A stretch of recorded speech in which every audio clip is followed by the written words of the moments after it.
Yes, sir. I'd like to call tonight's public hearing to order. Let the record reflect all council members are present. This is a public hearing for annexation. This is a review of plan of services. It's required every 6 months after annexation until the plan of services has been fulfilled.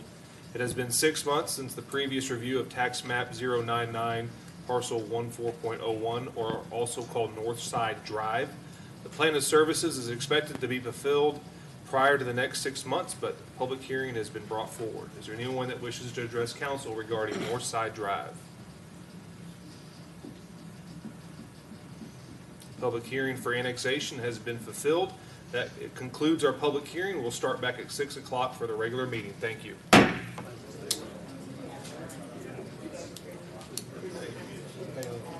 got to ask you, does this have to be mentioned on that, or is that just assumed that it would have to be?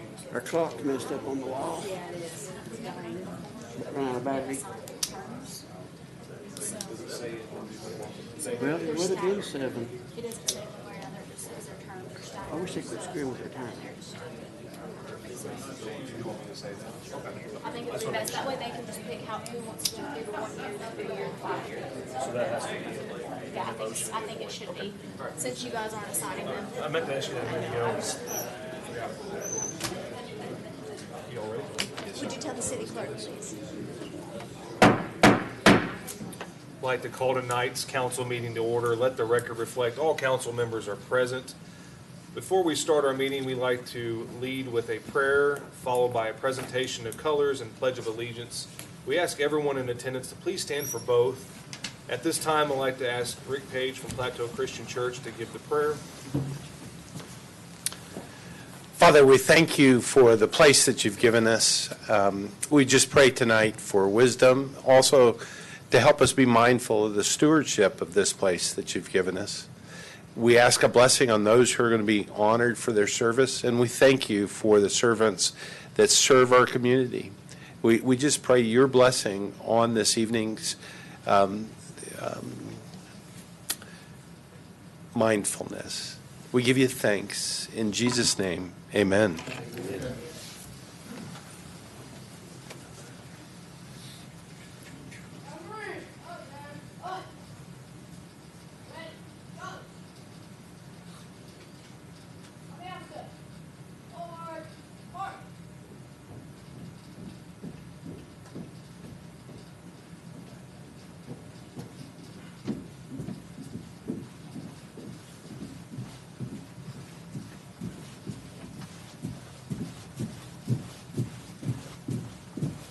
Mark time. March. Detail. Oh. Right. Base. Post.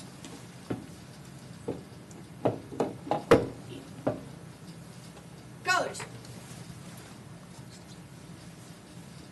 Present. Arms.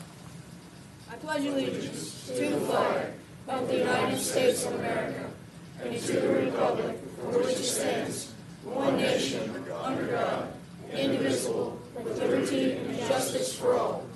Order arms. Left, face. Forward, march.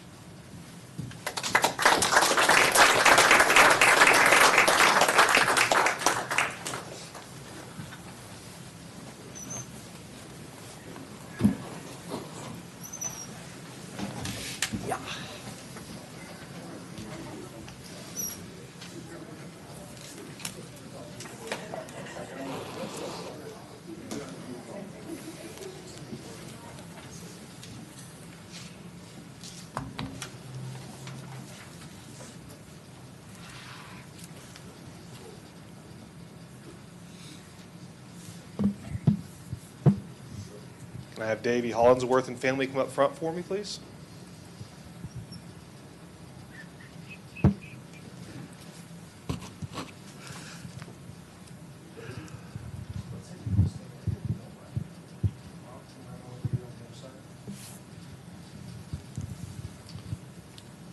Today I present Davey Hollinsworth as Student of the Month for November 2025.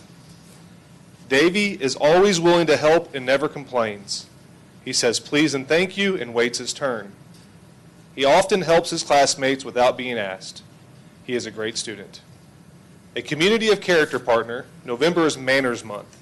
Manners guide our behavior in social situations, giving us dignity and confidence. Davy Hollinsworth, Student of the Month, November 2025.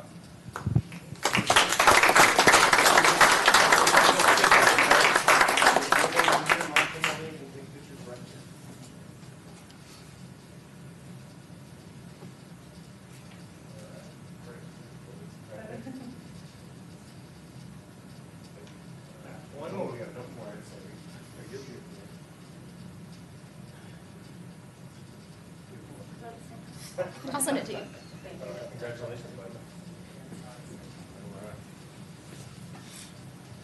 At this time, can I bring up the Chamber President, Ethan Hadley, to receive Small Business Saturday?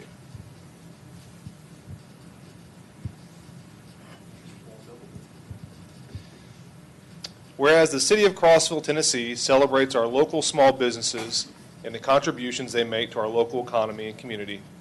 And whereas according to the United States Small Business Administration, there are 34.8 million small businesses in the United States. Small businesses represent 99.7% of firms with paid employees. Small businesses are responsible for 70% of net new job creation since 1995. And small businesses employ 45.9% of the employees in the private sector in the United States. And whereas every dollar spent at a small business, an estimated 67 to 68 cents stays within the local community, creating a vital ripple effect that supports local jobs, schools, and civic organizations through taxes and direct spending. And whereas U.S. consumers spent an estimated $17 billion at small businesses on Small Business Saturday in 2023, and since the inception of this day, since 2010, total reported spending has reached over $201 billion. And whereas the City of Crossville, Tennessee supports our local businesses that create jobs, boost our local economy, and preserve our communities, and whereas advocacy groups as well as public and private organizations across the country have endorsed this Saturday after Thanksgiving as Small Business Saturday, now therefore I, R.J. Crawford, Mayor of the City of Crossville, do hereby proclaim November 29th, 2025 as Small Business Saturday and urge the residents of our community and communities across the country to support small businesses and merchants on Small Business Saturday, celebrating its 16th year in 2025, and shop small throughout the year.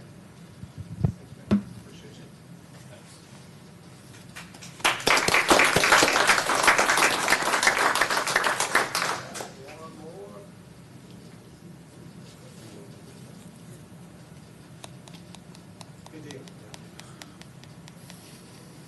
All right. Guess we have a new person there. Like they're going to meet Milo. This is a resolution of the City of Crossville, Tennessee, designating Milo the Otter as the official mascot of the City of Crossville. Whereas the City of Crossville, Tennessee, located atop the scenic Cumberland Plateau, takes pride in its natural beauty, historic charm, and strong sense of community. And whereas Milo the Otter, created by Downtown Crossville Incorporated, or also known as DCI, has become a beloved symbol of Crossville's vibrancy, playfulness, and civic spirit, appearing at community festivals, family events, and public celebrations throughout the city. Whereas the name Milo was chosen to honor Sergeant Milo Limerick, a World War I Medal of Honor recipient from Crossville, whose heroism and self exemplify the values of courage, dedication, and pride that the community of Crossville upholds. Whereas Milo the Otter has fostered community engagement, strengthened local identity, and inspired joy among residents and visitors alike, becoming a recognizable emblem of Crossville's welcoming character and commitment to revitalization. Now therefore, be it resolved by the City of Crossville that Milo the Otter is hereby designated as the official mascot of the City of Crossville. Be it further resolved that this designation shall recognize both the modern community spirit embodied by Milo the Otter and the legacy of heroism represented by its namesake, Sergeant Milo Limerick. Milo, Milo, Milo.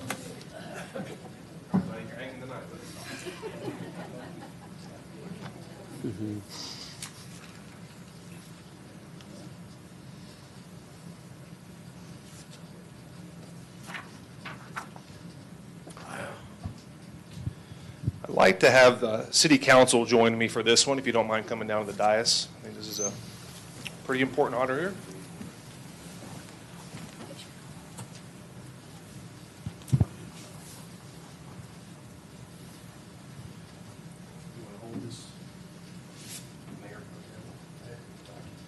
Okay. This is in honor of Chuck Clapper, Charles Chuck Clapper. He has been, I'm going to bring you up here in just a minute, Chuck. I'll bring you up here in just a minute. They've got, so. Chuck is being put into the Crossville Memorial Airport Hall of Fame, and I want to read what the nominee wrote about Chuck. Chuck Clapper has been flying for more than 60 years and has logged in excess of 25,000 flying hours. His resume includes the FAA Wright Brothers Master Pilot Award, the FAA's highest honor award awarded to pilots with over 50 years of accident-free flying, and the FAA Charles Taylor Master Mechanic Award for 50 years of aviation maintenance experience. In addition to being a certified flight instructor, certified flight instrument instructor, commercial pilot with multiple engine, jet, helicopter, and seaplane ratings, Chuck has 13 type ratings in aircraft that require special and specific training. Clapper operated charter flight and cargo operations in the Bahamas for 20 years, providing air services to several islands of the Bahamas. He subsequently moved to South Florida and purchased a Cessna Flight Center flying school. Chuck and his wife, Connie, were both active CFIs and charter pilots in the endeavor, managing 22 airplanes and 2 helicopters, instructing and providing charter services.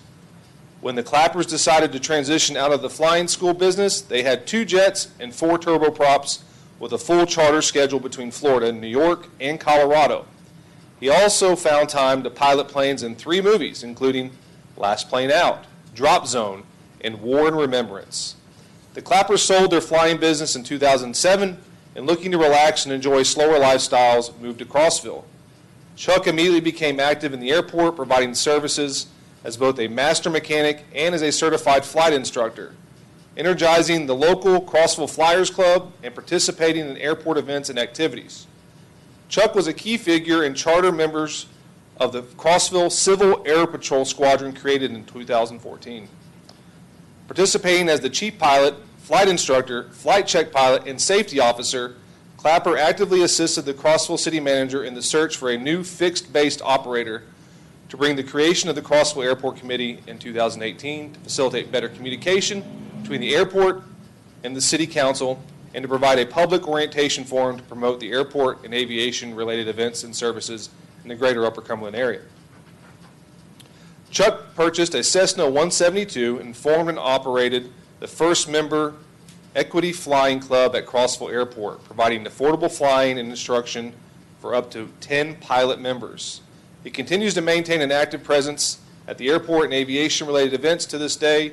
The legacy of Charles Chuck Clapper spans over more than 7 decades, over 25,000 flying hours, in more than 20 different aircraft, while teaching hundreds of students and seasoned pilots to fly and or fly better. His contributions to the aviation are historic, and his impact on Crossville Airport and the aviation awareness of the Upper Cumberland area will be felt for the foreseeable future and for generations to come. I sincerely recommend Charles Chuck Clapper for induction into the Crossville Aviation Hall of Fame, and so be it. Chuck, you're welcome to the Hall of Fame, sir. Come on up.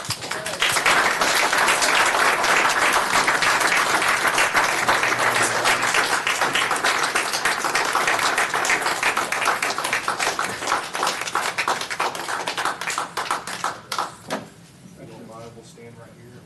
We'll let you take the front and center. Who's taking first?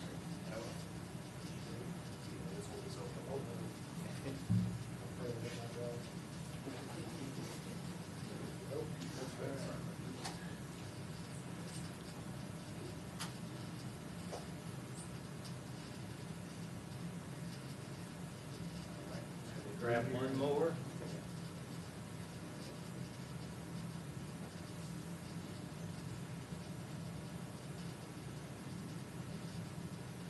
Gentlemen. One second here. Sir, do you want to come up here and get a better picture? Oh, this is the hot seat right here.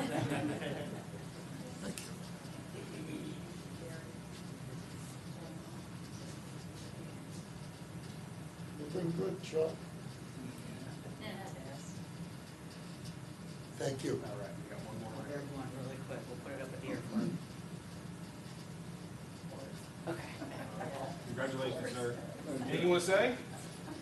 In 60 years of flying, or being involved in aviation, flying many, many different types of airplanes, on many different missions of different kinds in there, I want to thank everybody finally for being noticed for this honor. Thank everyone for the honor, and I have to thank my airport people that are here and to show me support. Thank you, everybody. Congratulations, sir.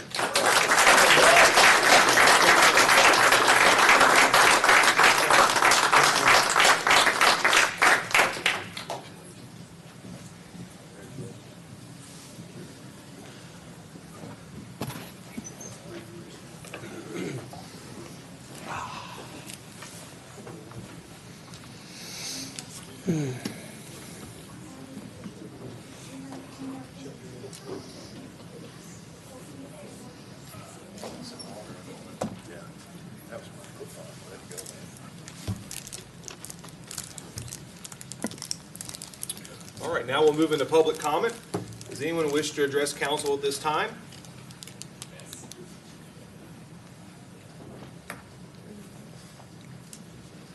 Okay. Move now into appointments. We have Leisure Services Committee appointments. This is a council appointment. Give me a chance to pull this up. As was already mentioned in the work session, staff has recommended Brock Hill, Chris Peterson, Carly Threet, Eric Shaver, Brianna Raggle, Marlo Wright, Pepe Perone, Mandy Parhey, and Johan Bauer. This appointment would allow also for, if we were to select these individuals, to determine the length of their terms at their next first meeting once it's formed. It will be staggered. So I entertain a motion to accept those appointees for Leisure Services I Committee. make a motion to accept the appointees as presented. Second. Okay, any discussion? Seeing none, all those in favor say aye. Aye. Any opposed? Motion carries. Moving now to the Chamber of Commerce report. Again, Ethan Halley, come on down, bud. Come on down. Good evening, Mayor, Council. Thank you for recognizing Small Business Saturday, November 29th, and the Chamber is working with our small business community to sign up those small businesses to participate in an annual Saturday event that we help to produce every year. So if you are a small business owner or work at a small business and are listening to this or watching this, then please contact Melanie Graham at the Chamber and find out how you can get involved with us on that effort. So it was rewarding yesterday at the Tennessee College of Applied Technologies grand opening for their diesel equipment technology building in Interchange Business Park. For that event alone, for that building opening would have been great. It was great, but to look across the Interchange Drive and see the activity at our pad site was really, really rewarding. So on October 31st, as you know, we had an official ceremony that involved the State of Tennessee Department of Economic and Community Development, our local leadership, City County Chamber, and Upper Cumberland Development District. So many groups that have allowed this long process of economic development to take place. And would like to thank the council for over multiple councils for getting us to this point. The building will start coming up soon, and it's bait on the hook. It will allow us to entertain more visits from prospects and to create greater job opportunities for our citizens. So thank you very much. And we also got a lot of attaboys at the governor's conference a couple of weeks ago, because this is, they haven't handed out a lot of those grants for spec buildings. We were the second one announced, and I believe there have only been 3. And so we were very fortunate in that respect. We've had a lot of events going on around the community, a couple at the airport, the Chamber of Business After Hours, and the annual fly-in, both very well attended. There have been a lot of events on Main Street, and those include the grand reopening of the Military Memorial Museum, Friday at the Crossroads, Boo on Main, fourth grade walking tours, CCH Homecoming Parade, Veterans Day Parade. We're an active, vibrant community, and we owe that to good leadership. So again, thank you for allowing the groups that put these on to show out. We've also put our auditoriums to good use.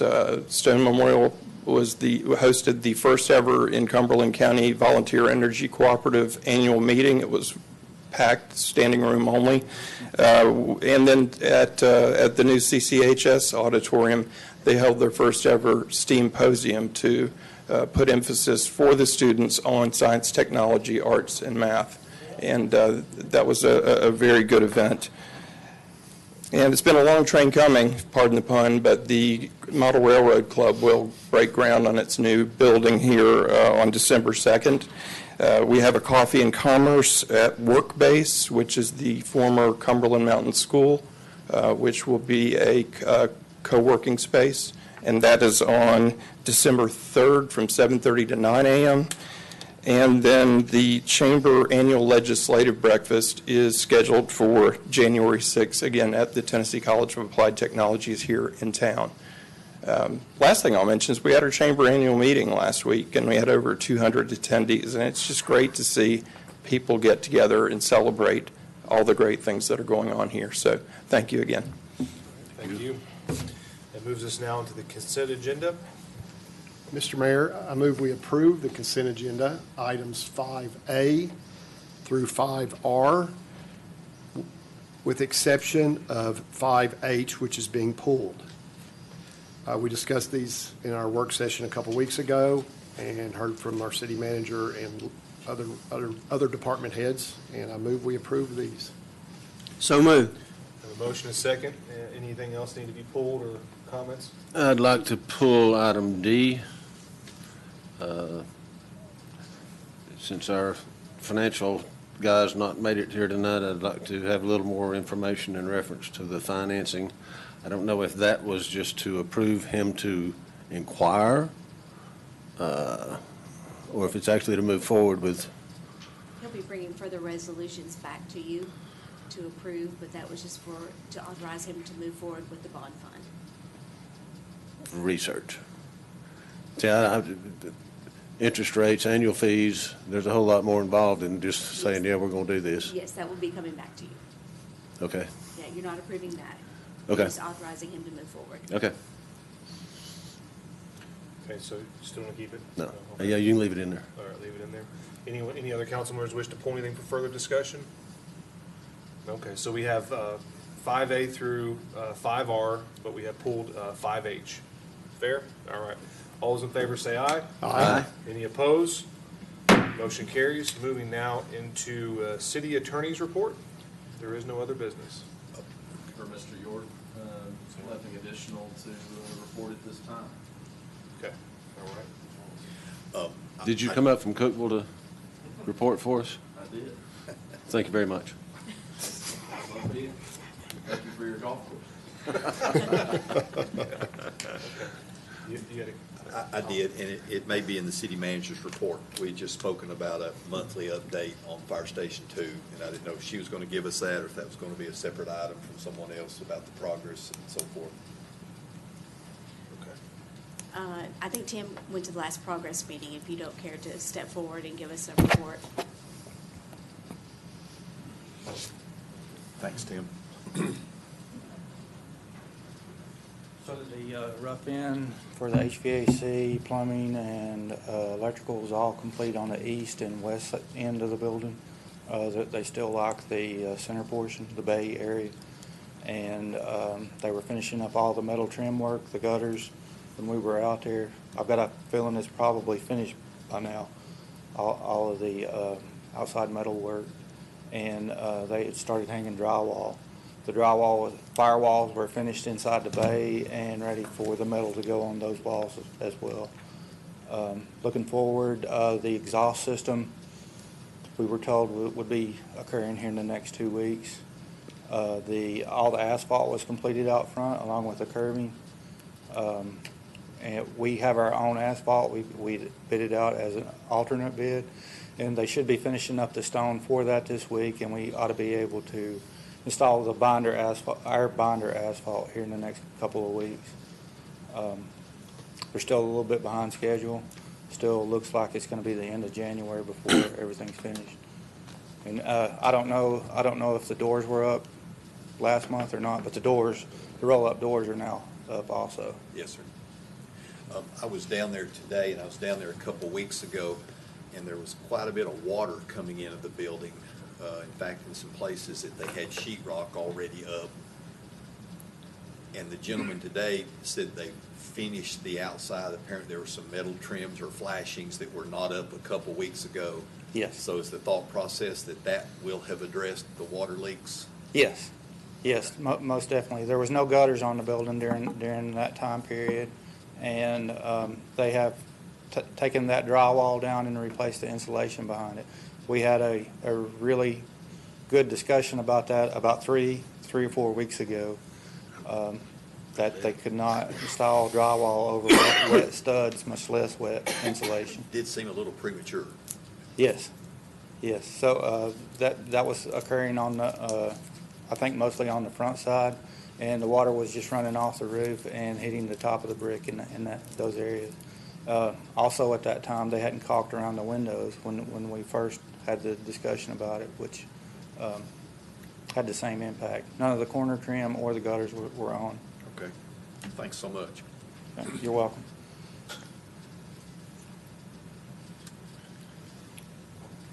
Show is yours, City Manager. Okay. Just a few announcements to add to my report. As a reminder, Highway 70 North will be closing for bridge repair. We anticipate that it'll be closed about a year. Pickleball lighting project will begin on December 1st. So we expect for the pickleball courts to be closed for about 5 days. Of course, that's all pending weather, but that's the estimated schedule at this time. And then an additional update on the spec building, we're expecting for the foundation to begin being poured this week, and then the actual delivery of the building the second or third week in December. And that concludes my report. All right, that brings us to the conclusion of our agenda. Any council members wish to add or make comments before we close? Can I entertain a motion to adjourn? Move to approve. A motion, do I have a second? Second. All those in favor say aye. Aye. Any opposed? Aye. Good night, everybody.